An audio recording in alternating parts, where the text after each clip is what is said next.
Now on my third retry of this introduction, I realized that on my list of things that I should do for 2023, which would be learn how to speak again, because my words are not coming to me as easily anymore. But I'm gonna do it anyways. These are some resolutions I made at the beginning of 2022, and they were just generalized goals that I wanted to have done throughout the year. No particular timeline, but just something that I thought would be somewhat beneficial to my life in one way or another.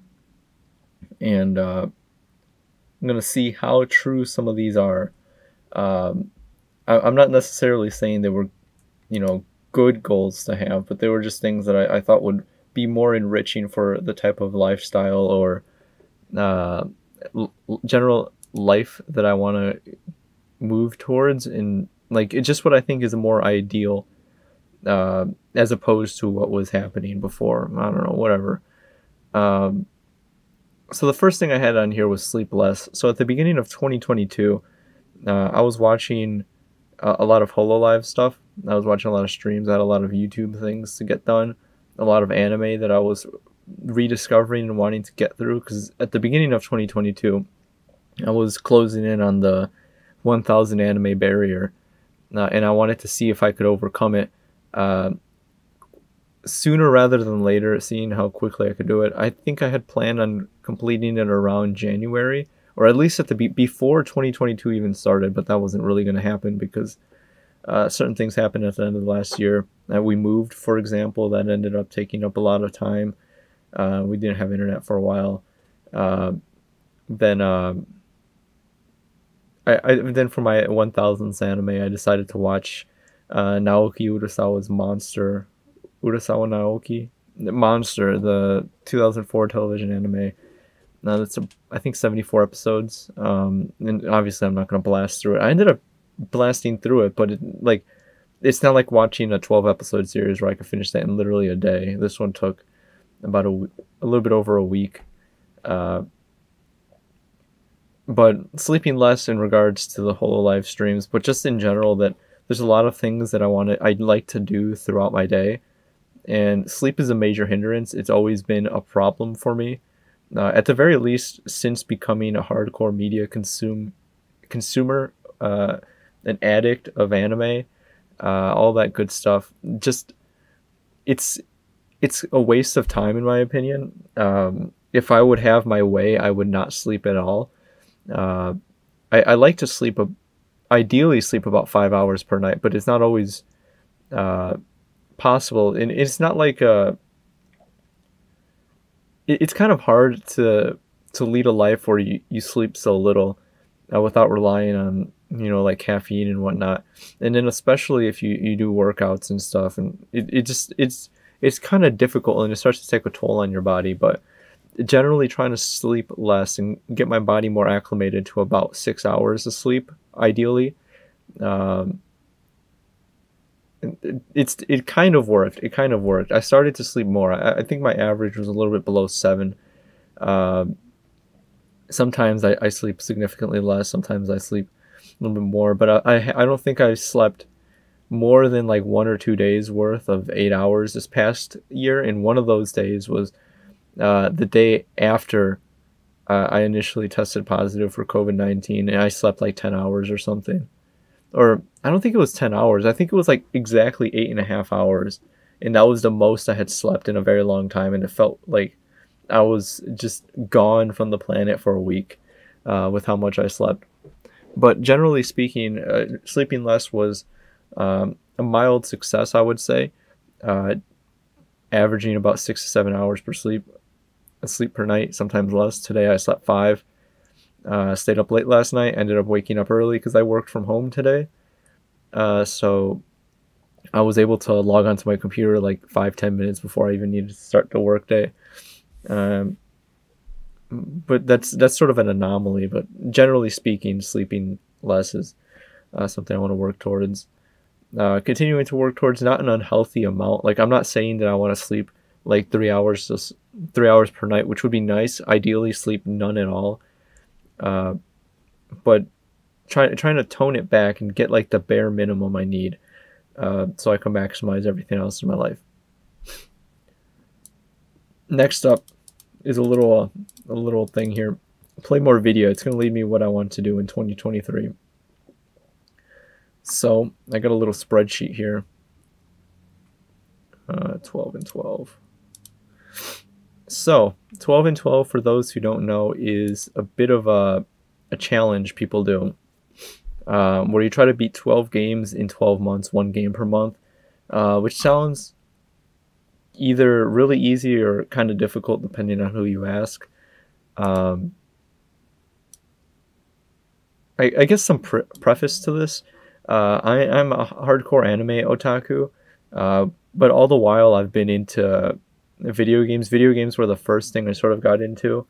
In my adolescence, I didn't grow up with video games like a lot of people did.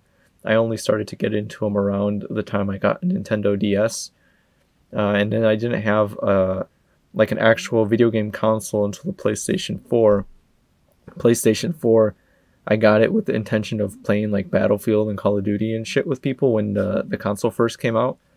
That ended up not really happening. My brother mostly just took it into his room and played it.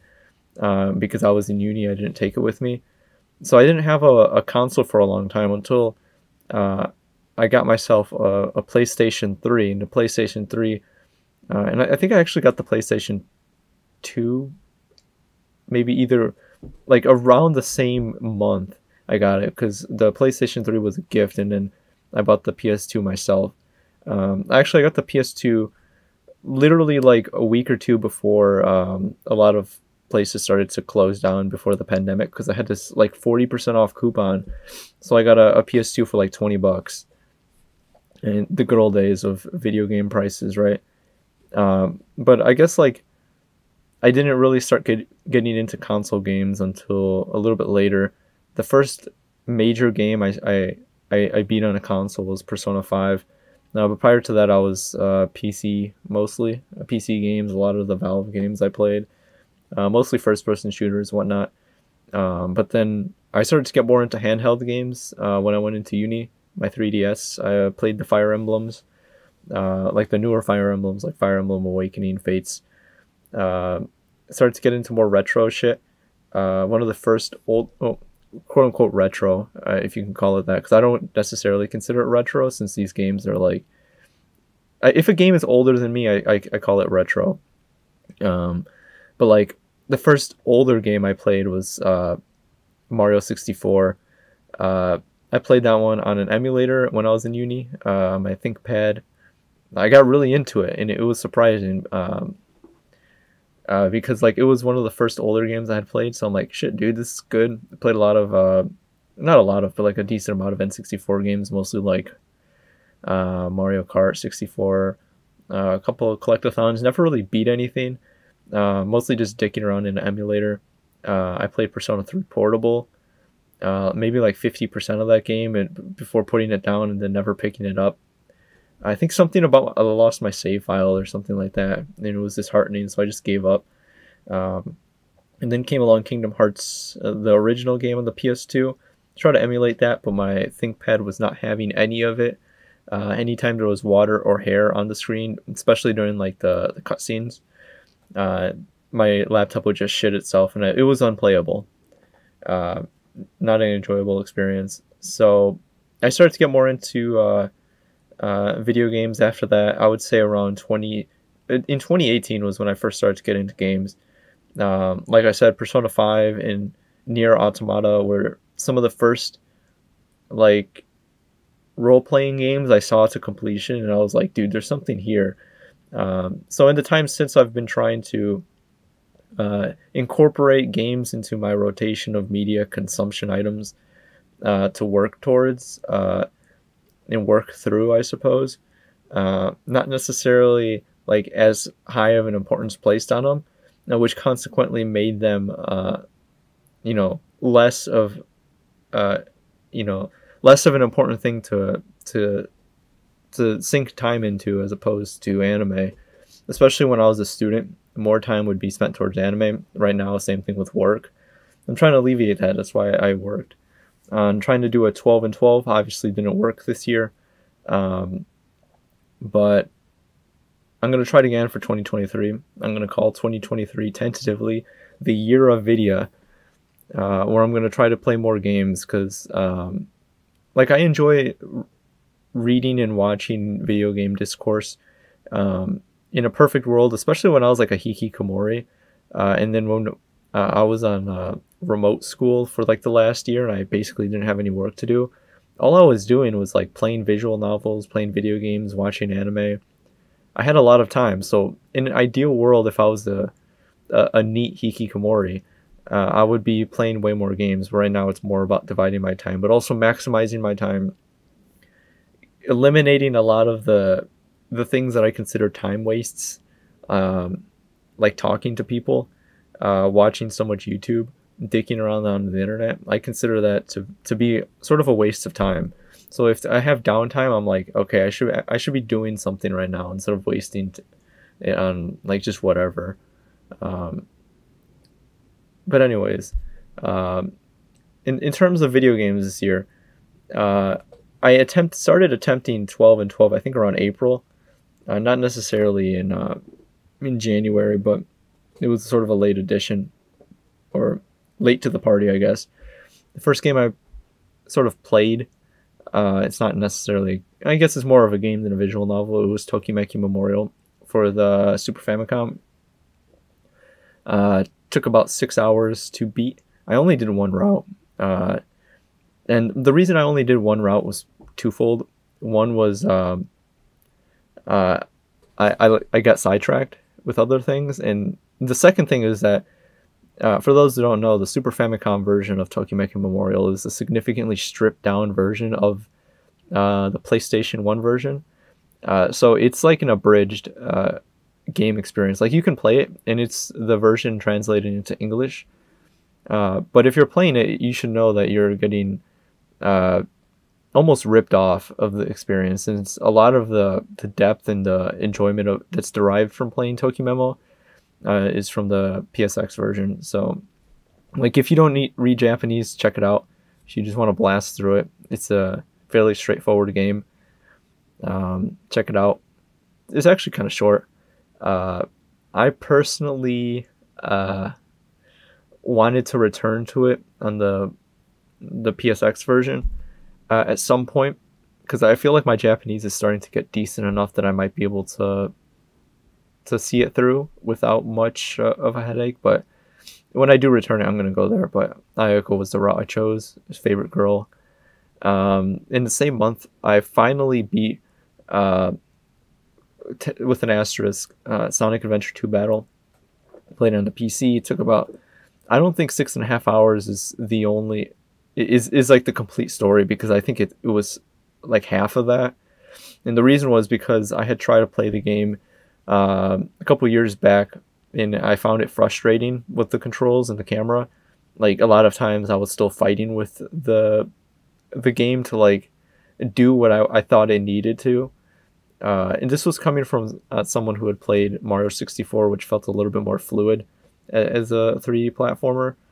This one was like, I like the game. Sonic Adventure 2 Battle might be unironically one of my favorite games of all time, or it's a game that I hold very close to my heart with no nostalgia whatsoever. The problem is it's not really fun to play. The game has a lot of heart. It's just kind of frustrating. I intend to go back to the dark story to fully see it through. Yeah, it'll probably only take a couple hours. I'm going to take care of that soon. In May, I finally got around to Resident Evil 7. This was spurred by the recent resurgence of my interest in video games, was largely in part due to Resident Evil 2 Remake that I played on PC, and kind of blew my mind of how good it was. And then I immediately went out, bought and played Resident Evil 4. Enjoyed that game. I don't think RE4 is as good as everybody says it is, but it's still a pretty solid game. I'm going to look forward to the remake, see what they do with that. But RE7 was pretty solid. It definitely lost steam, like my note says, and I misspelled towards, but obviously, like everybody says, that the beginning is fantastic. Sort of loses steam. it's whatever. In June, Resident Evil 8 Village. I played this one also on PC. It was one I was looking forward to, and I did enjoy it. One thing though, which is kind of unusual coming from me, is that the game was kind of easy. Like I'm someone who tends to play games on normal or easy mode. I played Resident Evil Village on normal, and I think I died once because I did something stupid. It was all my fault, but like the actual balance of the game was skewed so towards easy that I didn't really find much of a challenge. It wasn't like something like RE2 Make, which you had to worry about weapon and ammo conservation. This was more like you just kind of went with the flow of the game, and you basically just finished it by being sort of average. I think it was pretty good overall though. And then a couple months I fell into an anime hole or something, and I stopped playing video games. I think around August I started to another run of Kingdom Hearts 2. I'm gonna kind of skip the dramatics because I essentially talked about it in my recent blog. Kingdom Hearts 2 is a game I've tried to play like 3 times, and I really love the game. It's just that I'm bad about finishing things, especially long games. And I ended up finally beating it in November. It took about a couple months playing it on and off. But I saw it through to the end, and it was a very enjoyable experience. Really fun game. I played it on the PS3, which has the longer load times. But, it was fun. I really liked the game. Yeah, 37 hours. Definitely the longest game I played. And that's the thing I want to do moving towards into 2023. Is like, don't be scared about the game's runtime. And this is what I told myself when I beat Persona 5. It took me like, it was either 90 or 100 hours to beat that game. And just like through the main campaign with very little side stuff. Because it's a long ass game. As soon as I beat that game, I was like, holy crap, dude, I could do anything. I could beat any game. Nothing is too long now. Because this game is like 100 hours.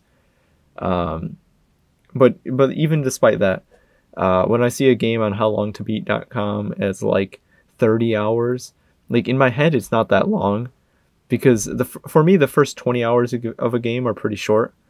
But then like after that is where the real challenge comes in to see if I could stick with it. Because, it kind of like, ooh, maybe I want to try something else or, whatever. And then the difficulty of trying to pick something else up. And I decided not to do that because a long time ago, I realized with anime, for example, that if I try to watch more than one show at a time, I'll be dividing my attention too much, and then I'll ultimately be quickly, at least more quickly, burn myself out. But, whatever. I ended up beating the game, and now I'm gonna persevere. I'm currently in the middle of a playthrough of Final Fantasy VII, the original game, 1997 PSX version, and I am almost on disc 3. That was the game I started at the beginning of 2020, and sort of put down, kind of forgot about, and I'm working towards beating that right now. So, sort of putting money where my mouth is, and seeing if I can actually do what I said, do what I promised. And then finally in December, I played Titanfall 2. Got this game on PC for like $5. It was an alright game. It was definitely more gameplay driven. It's just an FPS with Mirror's Edge mechanics. The best part about the game is when you time travel. But the worst part about the game is that it's 70 fucking gigabytes, and I beat the game in 6 hours, and that took me like 2 days to beat. So it's kind of disappointing. Because like with my internet at home, it's so slow that it probably took longer to download the game than it did to actually complete it. Not even rushing through it either. But I got a couple other games I got to beat. But that's what I was talking about in 2022 regarding 12 and 12. Definitely going to be something I'm moving towards. I attempted doing things with it, and I was able to beat some games this year, but I would like to take it one step further in 2023. Tentatively calling that the year of vidya. What a ramble! What a ramble! And I'm on bullet point 2.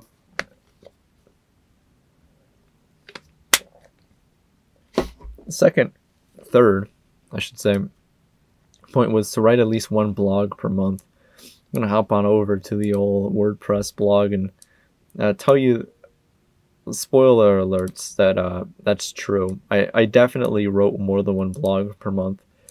Almost every year I tell myself that I want to write at least one blog per month or do a decent project every once in a while to sort of keep it up. I have no obligation to do so. I make no money from this. I don't want to make any money from this. I do it 100% amateurly, and I don't think I'm very good at it, per se. It's just that I like the idea of maintaining a blog that gets updates regularly. I don't think anyone actually reads it, but in my head, it's more about like the idea of being someone who writes anime text blogs is cool. Like, if you just look at it, you look at the site, you don't even read anything. You're just like, well, this guy is still writing blogs. That's actually kind of based. That's all I want. That's all the response I want. So immediately right off the bat, I wrote one January 1st, 2022. I wrote one that was in the works a little bit earlier, and it was published on the first day of the year, I should say. Right off the bat, I wrote 2 blogs in January, 1 blog in February, and that was when I completed 1,000 anime. 1, 2, 3 in March, so I'm already off to a very good start. I don't count this one right here. 5 years of anime blogging. Like, there's some blogs that I don't really count. Like at the beginning of last year, I wrote one like, oh, interesting things I watched in like 2020. And it wasn't like, to me that was like writing a Wikipedia article almost. Like, it was just pure information. Like, literally no thought was put into the writing. I just wrote what I knew to be true. And same thing like right here. If it's a couple thousand words about anime blogging, I don't count it as an actual anime blog. Then I got some 2 decent ones. I was quite proud of, maybe not quite proud, but quite happy with how these 2 blogs at the end of March turned out. And then I wrote one right here with Witch Hunter Robin. I really like that edit I did there. Some of these posts I do an edit with. Like, I did one right here. This is the church from not the actual church from the Bara no Seido album by Malice Miser. Not the one from not like the actual album art, but like the church itself, and then I color corrected it to be kind of bluish. This one on Witch Hunter Robin. And at this point within the year, like, I was telling myself that I wanted to do more, or at least like keep the volume of like analytical things up, quote unquote analytical things, like blogs about shows, not necessarily always blogs about me by means of anime. Like, I want to be able to talk about a show without using myself to prop up my arguments and whatnot. It's sort of inevitable when you write gonzo, but like more informational, I suppose, since those are the type of blogs and YouTube videos I enjoy the most. A little bit more back-end research stuff required, but like at the very least, just talking about the aesthetic of a show. You could talk about like the more tangible things as opposed to like how it made you feel. Immediately followed by another one in April about how like I went back, watched everything Initial D had in the anime. Then I was like, hell yeah, I finally completed that. That's another thing, like, that's always on my list, watching things to completion. If a show has multiple seasons, I want to watch them all. I used to be really bad at that, but now I'm, trying to fix that. I did that with Initial D. Previously, I'd only watched the first 3 stages, but now I'm like, fuck it. I'm gonna watch everything. I'm gonna go back, watch everything. That's exactly what I did. And then in May, I have 1, 2, 3 posts in May. I'm not sure for those keeping track at home, but we're already well above the rate I had. The sort of I was like selling myself short there. I know how much I can write, how prolific I can be if I really want to. I kind of like this one right here. Shoujo tachi wa koya o mezasu is brilliant, you fools. This is a show. I recommend the show. It's pretty good. Like, if you like otaku humor and you like anime with meta humor elements thrown in there, it's pretty good. This one is also like a sister post to the Sayakano one I wrote a little bit later in the year, which we'll be seeing shortly.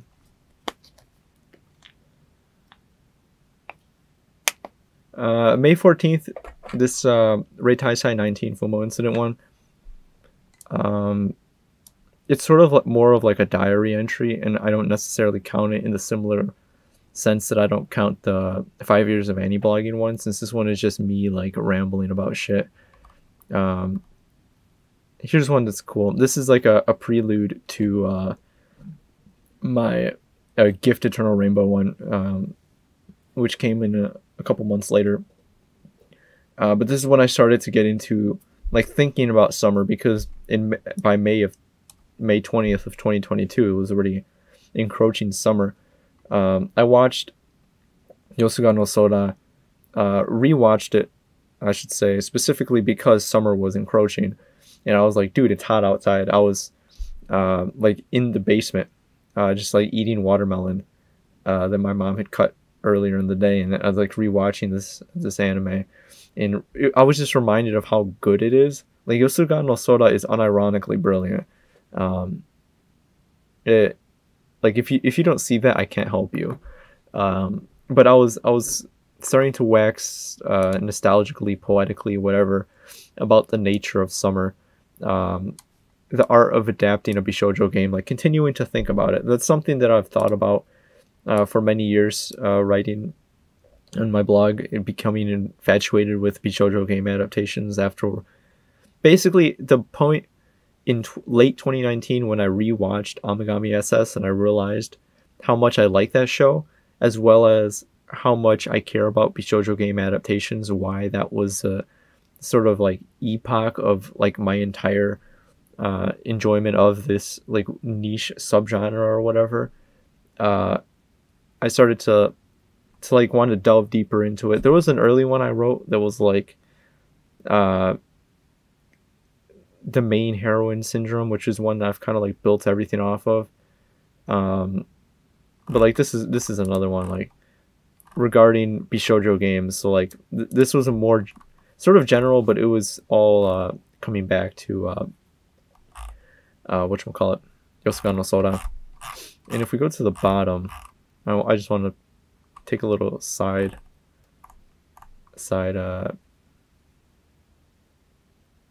quest, something. Let's look at did I not tag it as Da Capo in here? Let me fix that, because I try to tag all the blogs that I write with the shows that I discuss. So like if someone sees a show that I discussed in one blog, they should be able to go to the bottom, click on the tags, and then find any other blog where I potentially discuss the same thing. So let's tag that as Da Capo since I mentioned it and I need it to be in there. So let's wait for that to update, because I wanted to show you a couple things I mentioned with Da Capo. Because I find Da Capo's existence utterly fascinating. Let's see if it pulls it up. Yeah, there was 2 blogs right here. Also this 2-heart one. But in 2021 is when I really started to hit my stride when it came to talking about Bishoujo game adaptations. The 2 that I point towards are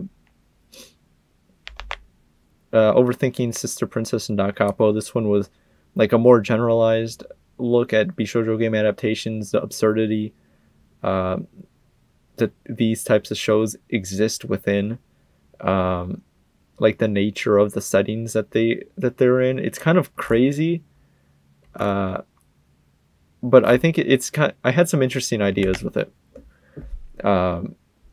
And so if you ever wonder why, like certain settings, for example, like why the hell are Da Capo and Sister Princess both taking place on a fictional island off the coast of Japan? Why do these shows always take place in certain towns? It's yes, it's escapism, but there's sometimes something a little bit deeper rooted in that, and I wanted to dig at that a little bit. Overthinking Da Capo 2. This is for those who watched the video about Gift Eternal Rainbow, like Sakura petals crushed underfoot. This is part 1. But just generally talking about Da Capo 2, and then more into the wabi sabi thing that I sort of touched on in the other one.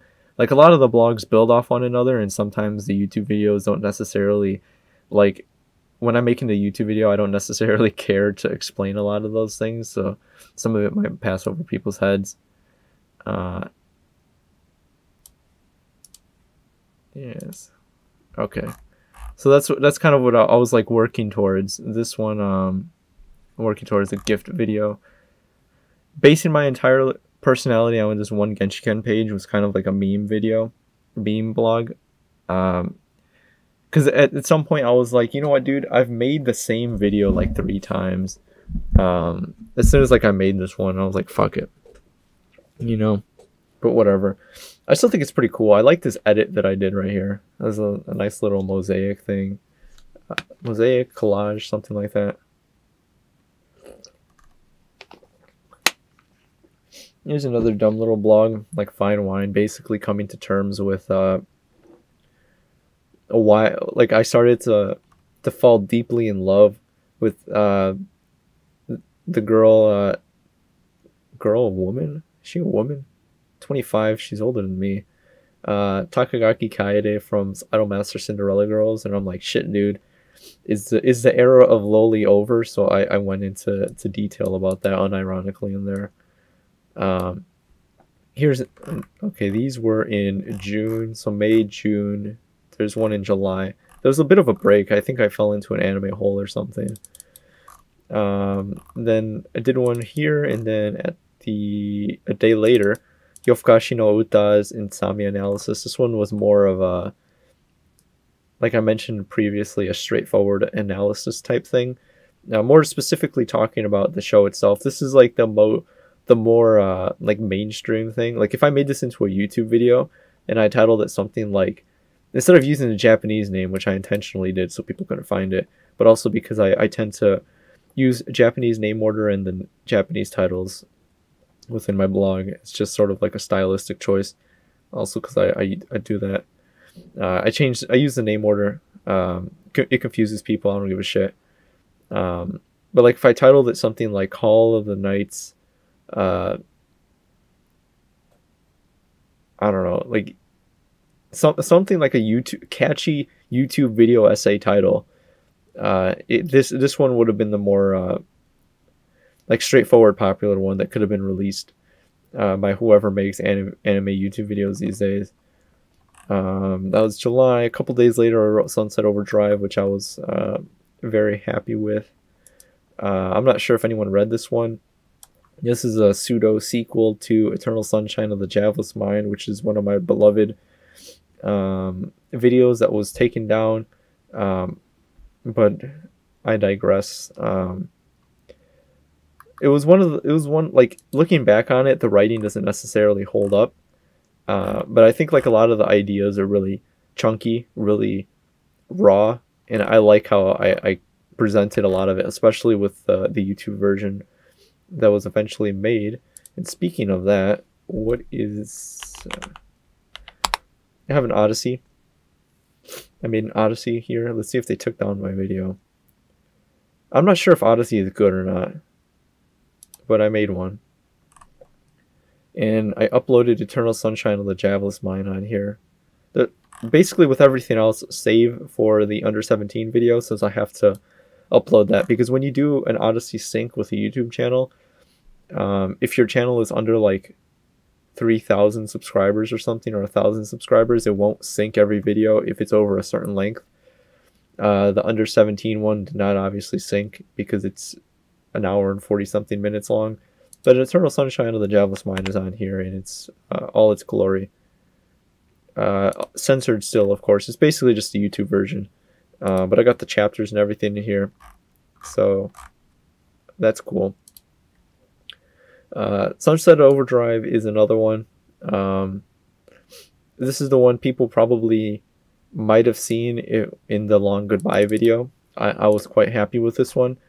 I'm not going to really elaborate on what I meant in a lot of these things, because I think that's a lot of the fun in my writing. At least when I'm writing things, is to incorporate a lot of weird references and callbacks to things that a lot of people might not necessarily be able to understand. Maybe that's an appeal to some people. Maybe some people are frustrated by that. But at least for me, when I return to those things, I find it more interesting to kind of reflect on what I was saying there, using language that only I would possibly be able to conjure up, or things that might only mean things to me. This one alongside, I think there was another one I didn't. It was the Unfinished Requiem. There's a ton of fucking references in there. So if you read that and you see like, oh, what the hell? What was this? Let's see if I can find one really quickly. I don't know. There's like a straight up reference to Radiohead in here. I really like this, how this ties into the whole idea. The Fake Plastic Trees lyrics. But there's a lot of references, music lines, everything in there. I was happy with this one. This one might be one of my favorite blogs I wrote the year. Then another Versus Imaginator.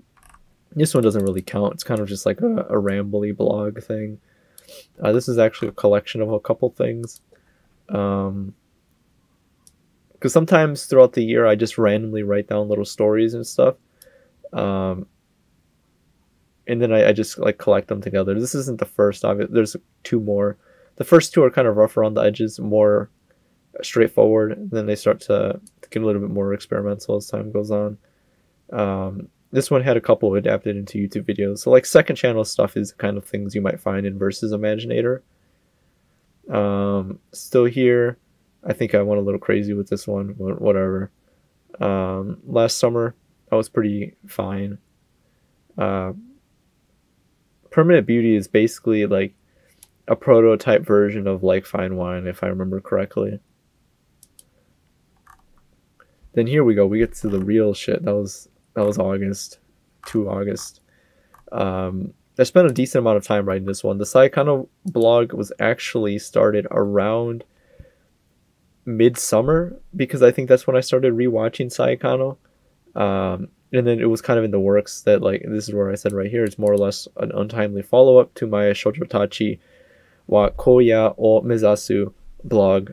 So they kind of go hand in hand, because the shows are kind of similar, and this one kind of builds off that and be like, hey, this show was good, but you want to know why it was good too. And I delve into the absurdity, the absurd rabbit hole, downward spiral, like backing myself into a corner with like Japanese mind games, sort of think pieces about why Saikano is actually brilliant. Because I was watching it and I'll be like, you know, dude, this show is like the best anime that came out in the decade. Kind of like as a joke, but then I started to think like, you know what, dude, it might actually be. Like, it is the most 2010s anime that's out there, and this is my favorite line from it. All that is to say, Haganai walked so Saikano could run. It's like so meta. It exists so comfortably within the meta, and I don't understand if it's 100% intentional a lot of the times. But if you're interested in Saikano and you're interested in 2010s anime trends, maybe check this one out. It's kind of lengthy. I don't expect anyone to read these things, to be completely honest. But if you want to skim it, check it over. Yeah, it's about the death of harem anime too. Harem anime died in 2010s. Now we have waifu collection shows like Mobage stuff. Like, it basically goes places, man. If you have a lot of time to waste, I don't suggest you waste it on this. I suggest you to watch the show yourself and form your own opinions. I don't know, if you're at work or something, you're bored, check it out. Only one this month because this one was like 10,000 words or more. Another Bishoujo game adaptation, Bishoujo game anime adaptation. Obviously, it made it into the video. Mostly in its entirety. Looking back on it, rewatching the video a couple dozen times, I've come to the conclusion that the script is deeply flawed. There's a lot of weird non sequiturs, things that I don't necessarily follow up on that I probably should have. It doesn't flow that good.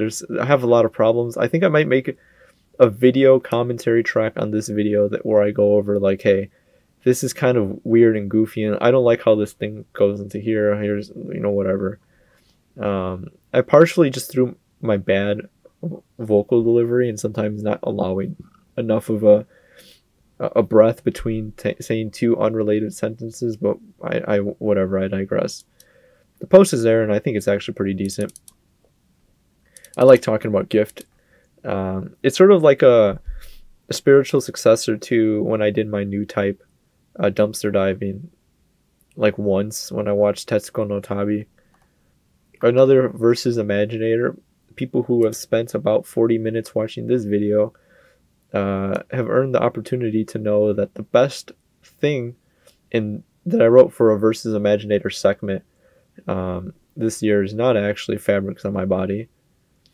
I actually kind of am pleased with this that Feel Window technalized GF, and I realize I need to actually fix that. It should be an X, bruh. But that's a section about Blade Runner 2049. I watched that, I think around when was this? How was this? November. I think I rewatched Blade Runner 2049 in early October, late October, early November, something. And I was like, dude, this is actually the best movie of all time. It's like pro waifuism, dude. Like, legitimately. It's not like it's a meme, but at the same time, it's not a meme. It's genuinely good. But I was kind of pleased with Dreaming of a World Divine. But it's alright. It's just like weird collections of things that I try to be experimental with that didn't necessarily work. Just because it's another one similar to my Yofukashi no Uta post that is very sort of, not very, but like somewhat mainstream, or the more mainstream things that I would release. Like if it was a video that was released on my main channel, it would be like a pretty fine addition to the AniTube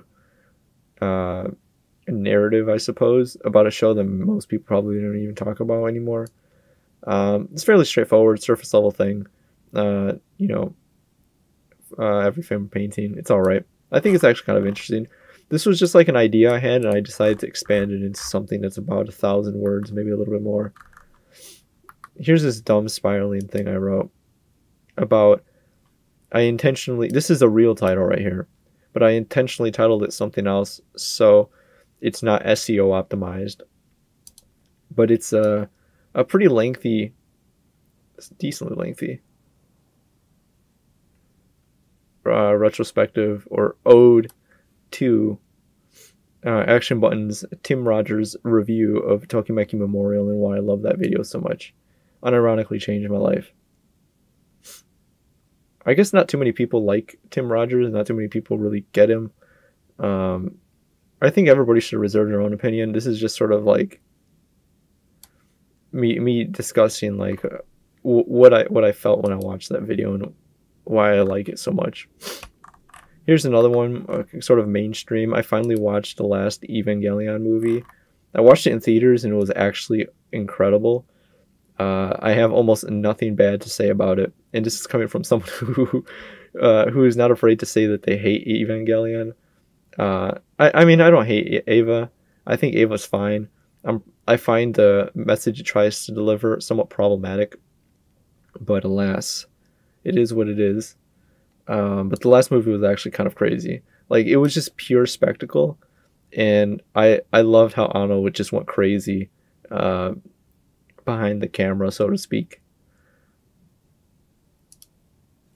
And lastly, not lastly, this was so there was 2 November posts, how many December? Shit. 1, 2, 3, 4 for December, and this is the last one. So no more for December. I kind of went crazy towards the end because a lot of these were like carryovers. Like this one right here was one that I had been working on for a couple weeks. The Evangelion one was a spur of the moment one. This one right here, the Bitter Doomer one, which I like. If you're this deep into the video, there's some pretty decent Pars lore in this one. I kind of like it, especially the addendum at the end. It's just basically me like shitting on this vanilla rom-com anime that's actually not that good. It's like fine for most people, but I found it deeply offensive, and I had to say something about it because it was a show that was like. So when I watch an anime, a lot of times like some people are more harsh with the ratings. I'm pretty casual with them, but I find it difficult when there's a show that legitimately offends me. The easiest example to point to is Densha Otoko, which is a show that not necessarily an anime, it's a manga I read, but there's also a live action show that I've been avoiding like the plague because I know how much I hate it. But it's a show story, I should say, that is actively trying to belittle the otaku image, I suppose. Like, there's a lot more I could say about it. There was a whole section in my Love is Dead, Long Live the Otaku, talking about why it's quite possibly the worst story I've ever read, why it personally comes out, attacks and defends me, kills my dog, all that good stuff. But like it's a show that like I was watching and it crossed the line between being like unenjoyable and bad to being a show that is making me feel like an idiot and offending me personally. So I had to say something about it. Hence why I added a pretty crappy edit of a Bitter Doomer there, which I suppose is supposed to be me. And last but not least, I wrote a blog about Kingdom Hearts 2, which had been in the works for maybe like a month. This one's alright. I don't want to write too much things about video games, but it is what it is. That's where we are at.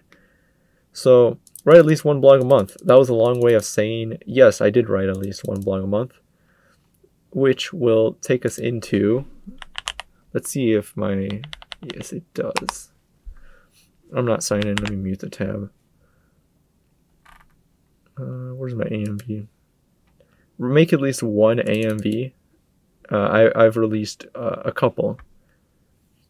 Let's see. What is my favorite AMV that I made this year? Probably Idle Spirits 2000 was the most enjoyable one to make, because I obviously am a huge fan of DJ Sharpnel. I like the aesthetic I went for in this one. Yeah, that's basically it. This is my favorite one I made. I also really like making Vermilion Halo. It's kind of generic, honestly. It's like one of those AMVs that just re-edits a similar scene that everybody likes to edit over. Kind of like the Pain fight in Naruto. Yeah, I also like Crying in the Rain. It's similar to Outer Spirits 2000, sort of Y2K trance, shiny shit. PS2 is hell kind of thing. Now it's some more less related to YouTube things. Study Japanese at least once a week at least. That was not upheld. I started to study more Japanese towards the end of the year because I will be flying over to Glorious Nippon in a little bit, so I'm brushing up on my stuff. Haven't forgotten as much as I thought. I got some flashcards right next to me as we speak, handwritten, of course. I think using Anki is kind of cringe, honestly. I remember kanji so much better when I write it. But in terms of like grammar and stuff, I haven't really gone back to. I've always hated grammar. I still got my notebook, so I'm going to look back on that. But that's something that's kind of difficult to do, honestly. find motivation for, especially when I'm at like a decent enough level that like I can watch most anime, especially like kids anime like Precure or something without subs. Yeah, I don't know. It's something I want to continue doing. I'm not gonna, at the very least, this is here so I don't straight up not study Japanese and start forgetting.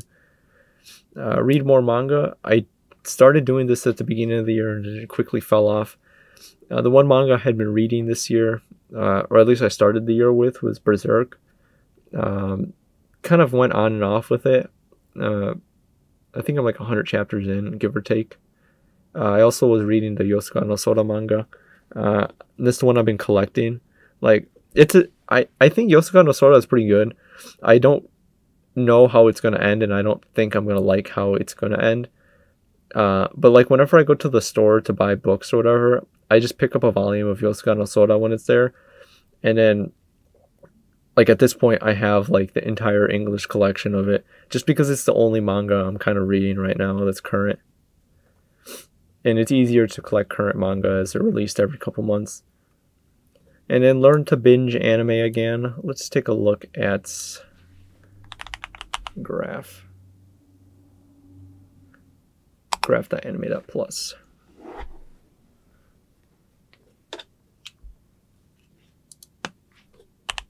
For those who don't know, this is legitimately one of the best websites on the internet.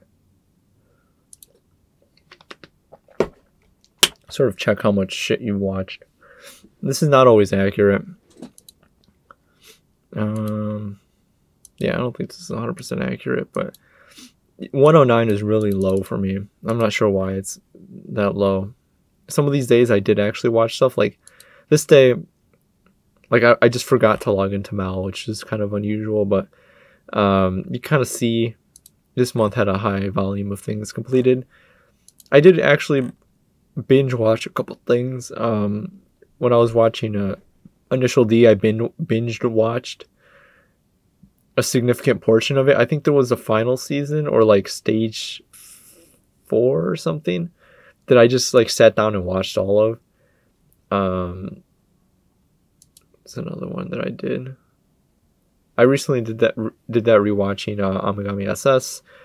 It's another one I did. There's a couple in here. I've watched a couple longer shows that I would not have otherwise, like Digimon Tamers was the one. That's the Chiaki J. Konaka one, the only Digimon people seem to watch, I guess, besides hardcore Digimon fans.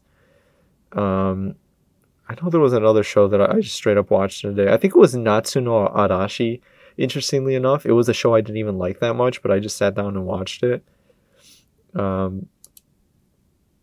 I did that with Dagashi Kashi as well. I think I finished both seasons in like the matter of a couple days. It's interesting to note too, since Dagashi Kashi was a show that I had initially dropped like twice because I couldn't find a reason to enjoy it, but then I went back, watched it, and thought it was brilliant. Yeah, they're all the initial D's in there. This is February. I feel like I'm missing one right now. I kind of binged Monster. Did I binge anything this month? I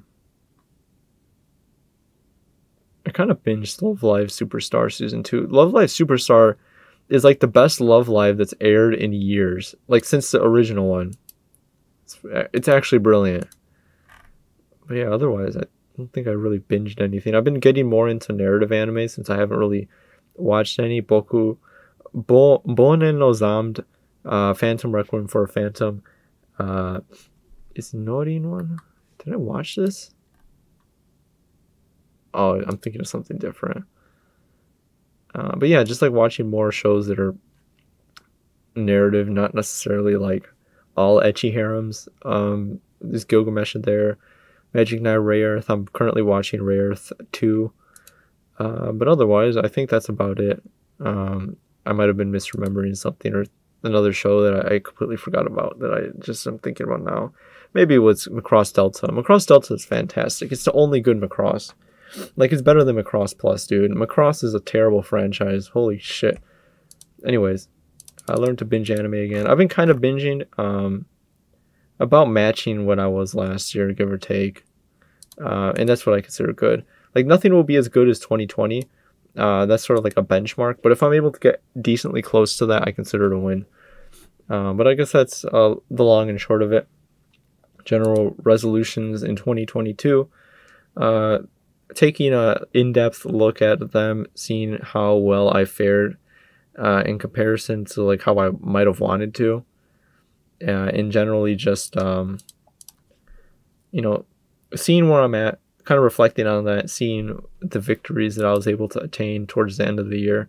Because at this point, it's like too late to fix some of these things, and I can only really carry into the following year. So I guess sometime around this time next year, I'll be talking about what I did in 2023. Probably be somewhat similar to this. The major one is going to be the video games. Not necessarily for video games, but learning to partition my time a little bit more efficiently, as opposed to just like sinking a ton of time into things that are not necessarily worth spending a lot of time into, like watching a ton of YouTube, for example, which I still do, or like digging around on Danbaru or something, as opposed to like doing something that's a little bit more tangible and I can say that I've actually completed something. Yeah, I guess that's about it. Thanks for watching. Hopefully everybody else had a pretty solid 2022, and I'll see you guys in 2023.